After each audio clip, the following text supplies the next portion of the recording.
Senior reporter Aviwe Mtila is keeping an eye on Cape Town for us and joins us with the very latest. Good morning, Aviwe. It seems you are there with the police. How was the deployment this morning? Well, if you talk about police deployment, Mfundo, they're out in their numbers. In fact, I'm just going to step out of shot so you can see some of what we're seeing on the ground.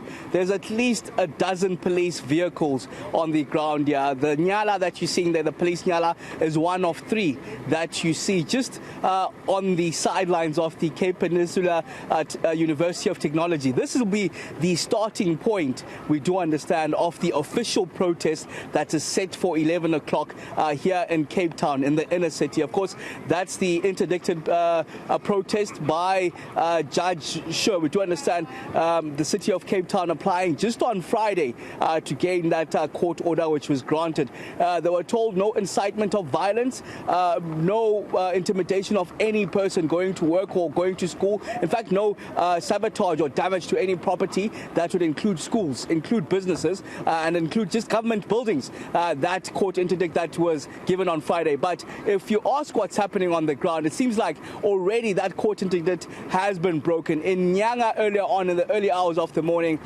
there were reports of one of our broadcasting colleagues that was actually attacked by protesters. In fact, when I last spoke to the protesters on the ground in a telephone conversation, they were telling me they were heading to town from Nyanga. So it seems like there was some sort of chaos that broke out there, and one of those camera operators to one of those broadcasting networks taken to hospital. But on the ground, this is not the only place that you'll find a heavy police contingency. On the key points, that would include the City Hall, Parliament in itself, and as well as the airport is where you'll find heavy police deployment, as well as the South African National Defence Force. Of course, that's at the backdrop of the media briefing that we got just yesterday, where we are told that this was 7 days of planning, and already by yesterday, a lot of the law enforcement deployment was already on the ground. That was, of course, according to the Provincial Police Commissioner, General Patekile, who said that anyone that goes on to break the law